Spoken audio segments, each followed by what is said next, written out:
ശ്രീ അബ്ദുൾ ഹമീദ്, ഇപ്പോൾ ഫാത്തിമ തഹ്ലിയ നിലവിളക്ക് കൊളുത്തിയപ്പോൾ എന്താണ് ഇങ്ങനെ മതബോധം ഉയരുവാനുള്ള കാരണം? ഇവിടെ ശ്രീ അനിൽ പിള്ളയിൽ പറയുകയായിരുന്നു, ഇത് ഇരട്ടത്താപ്പാണ്, ഇതൊരു മുസ്ലിം വനിത വേദിയിൽ കയറിയതിലുള്ള അസഹിഷ്ണുത കൂടിയാണെന്ന്. ഇത് ഒരു പുതിയ വിവാദമല്ല. നമുക്കറിയാം, ഇത് നമ്മളൊരു കേരളത്തിന്റെ തന്നെ ഒരു ചരിത്രത്തിൽ പല ഘട്ടങ്ങളിലും ആവർത്തിക്കപ്പെട്ടിട്ടുള്ള ഒരു വിവാദമാണ്. അതിൽ ആദ്യമേ മനസ്സിലാക്കേണ്ട ഒരു കാര്യം, കേരളത്തിൽ യഥാർത്ഥത്തിൽ ഈ ഒരു വിളക്ക് കൊളുത്തുന്ന ഒരു സംസ്കാരത്തെ അല്ലെങ്കിൽ ചടങ്ങിനെ മുസ്ലിങ്ങൾ മാത്രമല്ല എതിർത്തിട്ടുള്ളത്. EMS പോലെയുള്ള, നായനാരെ പോലെയുള്ളവർ അതിന് തയ്യാറായിട്ടില്ല. അതൊന്നാമതായിട്ട് എല്ലാവർക്കും അറിയാം, മുസ്ലിങ്ങൾ ഏകദൈവ വിശ്വാസികളാണ്. ഇതൊക്കെ കേട്ടിട്ട് എന്റെ മസിൽസ് വെട്ടി കേറിയിട്ട് വയ്യ. അപ്പം നമ്മൾ ഐശ്വര്യം പ്രതീക്ഷിക്കുന്നത്, അല്ലെങ്കിൽ ദിവ്യത്വം പ്രതീക്ഷിക്കുന്നത്, മറ്റു രീതിയിൽ അനുഗ്രഹങ്ങൾ പ്രതീക്ഷിക്കുന്നത്, ഇതെല്ലാം തന്നെ ഈ ഏകനായിട്ടുള്ള ദൈവത്തിൽ നിന്നാണ്. മറ്റ് ഒരു കാരണം, ഇപ്പം നമ്മൾ ഒരു ചരട് കെട്ടുകയാണെങ്കിൽ അതിൽ നിന്ന് ഒരാൾ ആ രീതിയിൽ അനുഗ്രഹം പ്രതീക്ഷിച്ചാൽ അതിനെയും നമ്മൾ എതിർക്കും. എന്തുകൊണ്ടാണ്? റിബൺ കട്ട് ചെയ്താൽ കുഴപ്പമുണ്ടോ? ഏകദൈവം ഒലിച്ചു പോകും. ഇത് അടിച്ചേൽപ്പിക്കുന്നത് തെറ്റാണെന്ന് പറയുന്നുണ്ടെങ്കിൽ, അടിച്ചേൽപ്പിക്കുന്നത് ഇവിടെ കത്തിക്കരുത് എന്ന് പറയുന്നതാണ് ഇവിടെ അടിച്ചേൽപ്പിക്കുന്നത്. ഇവിടെ കത്തിച്ചത് ഒരാളുടെ സ്വമേധയാ തെരഞ്ഞെടുപ്പാണ്. കത്തിക്കരുത് എന്ന് പറയുന്നതാണ് ഇവിടുത്തെ അടിച്ചേൽപ്പിക്കൽ. ഇവിടുത്തെ പ്രശ്നം എന്താണ്? ഇസ്ലാമിലെ ആളുകൾ പറയും ഇസ്ലാമിക സംസ്കാരത്തിന് ചേർന്നതല്ല എന്ന് പറയും. സൂംബയുടെ വിവാദം വന്നപ്പോൾ നമ്മളിവിടെ കണ്ടതാണ്, നമ്മളുടെ സംസ്കാരത്തിന് ചേർന്നതല്ല എന്നാണ് ഇവർ പറയുക. ഈ ലോകത്ത് എന്താ ഇസ്ലാമിക സംസ്കാരം മാത്രമേ ഉള്ളൂ? വേറെ ആളുകൾക്കൊന്നും സംസ്കാരമില്ലേ? അത് മനസ്സിലാക്കാനുള്ള വിവരം വേണ്ട. ഇവിടെ നിങ്ങൾക്ക് നിങ്ങളുടെ സംസ്കാരം ഉള്ളതുപോലെ തന്നെ ഇവിടെ ഈ സംസ്കാരത്തിന്റെ ഭാഗമാണ് ഈ പറയുന്ന സാധനം എന്ന് നിങ്ങൾക്ക് സമ്മതിക്കാൻ എന്താ ബുദ്ധിമുട്ട്? ഒന്നാമത്തെ കാര്യം ഇതാണ്. ഇവിടെ തഹ്ലിയ അങ്ങനെ ഒരു സാംസ്കാരികമായ ഒരു സംഗതിയോട് യോജിച്ചുകൊണ്ട് ഇങ്ങനെ ഒരു വിളക്ക് കത്തിച്ചിട്ടുണ്ടെങ്കിൽ അതിനെ നമ്മൾ അപ്രീഷിയേറ്റ് ചെയ്യാണ് വേണ്ടത്. വളരെ തീവ്രമായ ഇസ്ലാമിക ചുറ്റുപാടിൽ നിന്നും വന്ന ഒരു തഹ്ലിയ അതിൽ നിന്ന് പുറത്തു കടന്നുകൊണ്ട് ഇങ്ങനെ ഒരു സംഗതിയെ ഏറ്റുപിടിക്കുന്നുണ്ടെങ്കിൽ, ഇതിനെ ഉൾക്കൊള്ളുന്നുണ്ടെങ്കിൽ അതൊരു വലിയ വളർച്ചയാണ്. അതിനെ നമ്മൾ അപ്രീഷിയേറ്റ് ചെയ്യാണ് വേണ്ടത്. അതുകൊണ്ട് ഞാൻ തഹ്ലിയോടൊപ്പം നിൽക്കുന്നു. രണ്ട്, ഇവിടെ പറഞ്ഞത് എന്താണ്? ഈ പറയുന്ന സംഭവം ഇവിടെ മതത്തിന്റെ സംഗതി അടിച്ചേൽപ്പിക്കുന്നു എന്നാണ് പറയുന്നത്. സത്യത്തിൽ ഇവിടെ ഒരു തെരഞ്ഞെടുപ്പിനുള്ള സൗകര്യം ഉണ്ടെന്നല്ല ഇയാൾ പറഞ്ഞു വെക്കുന്നത്, ഇവിടെയുള്ള സംസാരിച്ച ആളുകൾ. പക്ഷെ ഇവരെന്താ ചെയ്തു വെക്കുന്നത്? ഇവർ ഇത് കത്തിക്കരുതെന്നാണ് പറയുന്നത്. ഇവിടെ സമസ്തയാണെങ്കിലും ഹുസൈൻ സലഫി ആണെങ്കിലും ഒക്കെ എഴുന്നള്ളിച്ച എന്താണ്? ഇനി ഇവിടെ എഴുന്നള്ളിക്കാൻ പോകുന്നവരുണ്ട്. ഇവരെന്താ പറയുന്നത്? കത്തിക്കരുത്, ഇത് ഞങ്ങളുടെ സാധനത്തിന്. നിങ്ങൾക്ക് കത്തിക്കണമെങ്കിൽ കത്തിക്കണ്ട, പക്ഷെ തഹ്ലിയക്ക് കത്തിക്കരുത്, കത്തിക്കാൻ പാടില്ല എന്ന് പറയുന്നത് നിങ്ങൾ ആരാണ്? സത്യമാണെങ്കിലും എനിക്ക് അംഗീകരിച്ചു കൊടുക്കാൻ പറ്റുമോ? ഇതാണ് നമ്മൾ ചോദിക്കുന്നത്. തൗഹീദ് ചൂണ്ടിക്കാണിക്കുന്നു, ഏകദൈവ വിശ്വാസം എന്നത് ചൂണ്ടിക്കാണിക്കുന്നു എന്നാണ് ഇവർ പറയുന്നത് കേട്ടോ. അതാ ഞാൻ പറഞ്ഞത്. വിശ്വാസ സ്വാതന്ത്ര്യം എന്ന് പറഞ്ഞാൽ അത് ഓരോ വ്യക്തിക്കുമാണ്. ആ വ്യക്തിക്ക് വിശ്വാസ സ്വാതന്ത്ര്യം നിങ്ങൾ വിട്ടുകൊടുക്കണം. അവിടെ നിങ്ങൾ നിങ്ങളുടെ ഇരട്ടത്താപ്പ് പുറത്ത് എടുക്കരുതെന്നാണ് എനിക്ക് ഇവിടെ ഇരിക്കുന്ന ആളുകളോട്. സ്വാതന്ത്ര്യം വിട്ടുകൊടുത്തിട്ടുണ്ട്, പക്ഷെ ഞങ്ങൾക്ക് ചൂണ്ടിക്കാണിക്കണം. എന്നെ കഷ്ടല്ലേ? Common sense ഇല്ലാത്തതിന്റെ കുഴപ്പേ. അല്ലെങ്കിൽ ബുദ്ധി പറഞ്ഞു കൊടുക്കാൻ അവൻ ആരെങ്കിലും വേണ്ടേ? നമ്മളൊന്നും അറിയാതെ എത്രയോ മുസ്ലിങ്ങൾ ഉദ്ഘാടന വേദികളിൽ കേരളത്തിൽ വിളക്കുകൾ കത്തിച്ചുകൊണ്ടേയിരിക്കണം. ഇതിനൊന്നും ആരും ഒന്നും പറയാറില്ലല്ലോ. ഇപ്പോ ഇവിടെ ഇപ്പോ പിന്നെ സുഹൃത്ത്, നിങ്ങൾ തന്നെയല്ലേ ഉണ്ടാക്കുന്നത്? ഇരുട്ടുമാറ്റി വെളിച്ചം ഉണ്ടാക്കുന്നതിന് വേണ്ടിയാണെങ്കിൽ മാത്രം നിലവിളക്ക് ഉപയോഗിക്കാം, അല്ലാതെ ഈ നിലവിളക്ക് കൊളുത്താൻ പാടില്ല. അത് ഹൈന്ദവ ആചാരം പിന്തുടരുന്നതാണ്, അതുകൊണ്ട് പാടില്ല എന്നുള്ളതാണല്ലോ അല്ലേ? അതായത് നമുക്ക് കാഴ്ചക്ക് വേണ്ടി നമുക്ക് വിളക്ക് ഉപയോഗിക്കാം എന്നുള്ളത് മാത്രം അല്ലേ? അതെ, നമുക്ക് ഇവിടെ വിളക്കിനോട് എതിർപ്പില്ല, പിന്നെ ഈ തിരിയോട് എതിർപ്പില്ല, അല്ലെങ്കിൽ തീയിനോട് എതിർപ്പില്ല. ഇതിനോടൊന്നും നമുക്ക് എതിർപ്പില്ല. വിളക്ക് കത്തി, പക്ഷെ അത് കത്തിക്കുന്നതിനോട് അല്ല, പൊതുവേദികളിൽ ഇസ്ലാം മത വിശ്വാസികൾ എതിർപ്പാണ്. ദൈവികമല്ലാത്തൊരു കാര്യത്തിൽ, അല്ലെങ്കിൽ കൊമേഴ്ഷ്യൽ ആയ ഒരു കാര്യത്തിൽ, സാമൂഹികമായ കാര്യത്തിൽ ദൈവശാസ്ത്രം കൊണ്ടുവന്നാൽ അനാവശ്യമായ പ്രശ്നങ്ങളല്ലേ അതുണ്ടാകും. അവിടെ ഫാത്തിമ തഹ്ലിയ പോയത് ദൈവശാസ്ത്രപരമോ ആത്മീയമോ അല്ലെങ്കിൽ വിശ്വാസപരമായ ഒരു കാര്യത്തിനെ അല്ല, ഒരു കൊമേഴ്ഷ്യൽ എസ്റ്റാബ്ലിഷ്മെന്റിന്റെ അല്ലെങ്കിൽ ഒരു കടയുടെ ഉദ്ഘാടനത്തിന് വേണ്ടിയാണ്. അവിടേക്ക് ദൈവശാസ്ത്രം അനാവശ്യമായി കൊണ്ടുവന്നാൽ അത് സമൂഹത്തിൽ വിള്ളലുകൾ ഉണ്ടാക്കിയേ ചെയ്യൂ. ഹിന്ദു മുസ്ലിം ഐക്യത്ത് എന്നുള്ള പ്രോജക്റ്റിന് കൂടുതൽ വിഘാതം ഉണ്ടാക്കിയേ ചെയ്യൂ, അല്ലെങ്കിൽ മതസൗഹാർദ്ദം എന്നുള്ള പ്രോജക്റ്റിന് വിഘാതം ഉണ്ടാക്കിയേ ചെയ്യൂ. വിളക്ക് കത്തിക്കുക എന്ന് പറയുന്നത് ഹറാമാണ്. ഇസ്ലാമിൽ എവിടെ ഉള്ളത്?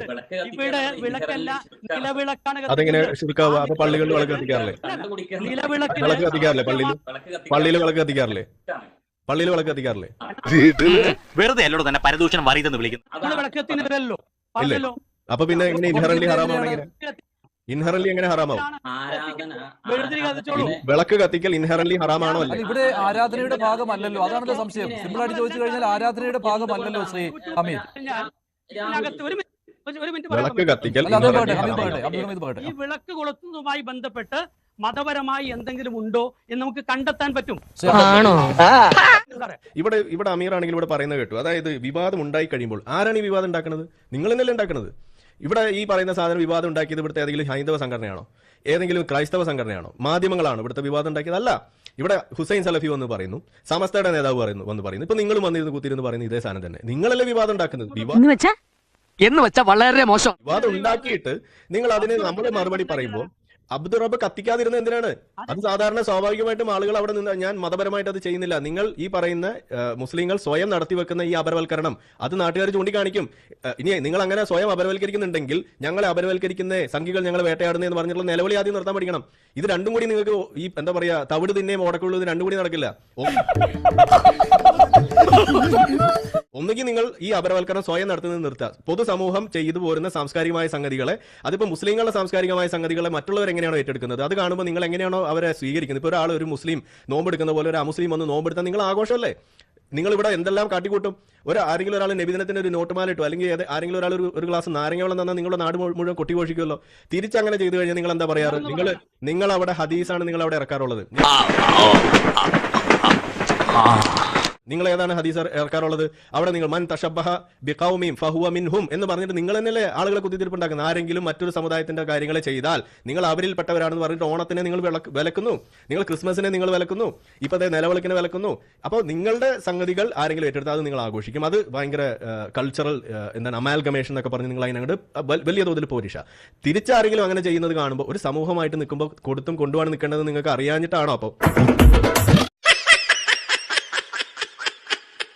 അപ്പോൾ നിങ്ങൾ സ്വയം അപരവൽക്കരിച്ച് കഴിയുമ്പോൾ അത് നിങ്ങളെ തന്നെയാണ് കുഴി ചാടിക്കുക. അത് എപ്പോഴും നിങ്ങൾ മനസ്സിലാക്കുക.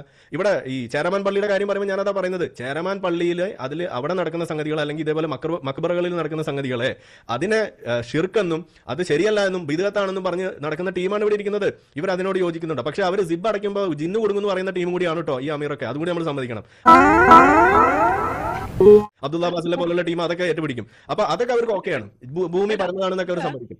പക്ഷെ ഇതുപോലുള്ള സംഗതികൾ വരുമ്പോൾ അവർക്ക് അത് കൊള്ളില്ല. അതാണ് അവരുടെ പ്രശ്നം. അപ്പൊ നിങ്ങളുടെ ഈ വിശ്വാസ തീക്ഷ്ണതയും ഈ സാധനവും നിങ്ങൾ ഏതെങ്കിലും ഒരെണ്ണം നിങ്ങൾ പറയാം, ഒന്നുകിൽ അതിനെ നിങ്ങൾ മുറുകെ പിടിച്ച് നിൽക്കുക. അവിടെ പിന്നെ വിശ്വാസ സ്വാതന്ത്ര്യം എന്ന് പറഞ്ഞ് എഴുന്നള്ളിക്കാൻ എന്റെ വേളാങ്കണ്ണി മാതാവേ, ഇവന് കുറച്ച് ബുദ്ധി ഉണ്ടായിരുന്നെങ്കിൽ മന്ദബുദ്ധി എന്നെങ്കിലും വിളിക്കായിരുന്നു. അതും ഇല്ലാതെ നമ്മൾ ബഹുസ്വരത എന്ന് പറയുമ്പോൾ നമ്മുടെ വിശ്വാസത്തെ ഡൈല്യൂട്ട് ചെയ്യണ്ട. നമ്മുടെ വിശ്വാസത്തിൽ ഉറച്ചു നിന്നുകൊണ്ട് തന്നെ കോമൺ ആയ കുറെ കാര്യങ്ങൾ അംഗീകരിക്കണ്ടേ. ഇനി അങ്ങ് ആലോചിക്കേണ്ട കാര്യം, വന്ദേമാതരം പോലെ ഏറ്റവും സെൻസിറ്റീവായ നമ്മുടെ നാഷണൽ സോങ്ങിൽ നമ്മുടെ ദേശീയ നേതാക്കൾ തീരുമാനിച്ചത്, നിങ്ങൾക്ക് മുസ്ലിം സമൂഹത്തിന് എന്തെങ്കിലും വിഷമം ഉണ്ടാകുന്നുണ്ടെങ്കിൽ നമുക്ക് ആദ്യത്തെ 2 പാരാഗ്രാഫ് മതി എന്നാണ് ഗാന്ധിജിയും ടാഗോറും ഒക്കെ തീരുമാനിച്ചത്. അതങ്ങനെ വിടാൻ പറ്റും? അതങ്ങനെ വിടാൻ പറ്റും? ഒരിക്കൽ പറഞ്ഞാൽ മതിയോ? കാരണം നിങ്ങൾ തന്നെയല്ലേ ഇവിടെ ഏതെങ്കിലും ഒരു ഹൈന്ദവ വിശ്വാസി എന്തെങ്കിലും ഒരു സാധനം ചെയ്ത് കഴിയുമ്പോൾ കണ്ടോ അത് സനാതന ധർമ്മത്തിന്റെ അപ്രമാദിത്യം അല്ലെങ്കിൽ ഹിന്ദുത്വവൽക്കരണത്തിന്റെ സാധനമാണെന്ന് ചൂണ്ടിക്കാണിച്ചുകൊണ്ട് നിങ്ങൾ പ്രശ്നം ഉണ്ടാക്കുന്നത് പോലെ ഇത് പറയാനുള്ള അവകാശം ഇവിടെ ഉണ്ട് ആളുകൾക്ക്. അതിവിടെ ചൂണ്ടിക്കാണിക്കും. അങ്ങനെ ചൂണ്ടിക്കാണിക്കുന്ന സമയത്ത് നിങ്ങളാണ് അവിടെ കിടന്ന് നിലവിളിക്കുന്നത്. അതിന് നിൽക്കരുതെന്നാണ് നമ്മൾ പറയുന്നത്. അപ്പോൾ അതല്ല ഉദ്ദേശം. നിങ്ങൾ ഫാഷിസം എന്ന് പറഞ്ഞുകൊണ്ട് കാണിക്കുന്ന സാധനം എന്താണോ അതിന്റെ മറ്റൊരു വശമാണ് തീവ്രമായ ഇസ്ലാമിക വൽക്കരണം, താലിബാനിസം തന്നെയാണത്, ഒരു സംശയമില്ല. അങ്ങനെ വരുന്ന സമയത്ത് ആ വിളക്ക് കത്തിക്കാതിരിക്കുന്നതിനുള്ള കാരണമാണ് അവിടുത്തെ പ്രശ്നം. Have A good day.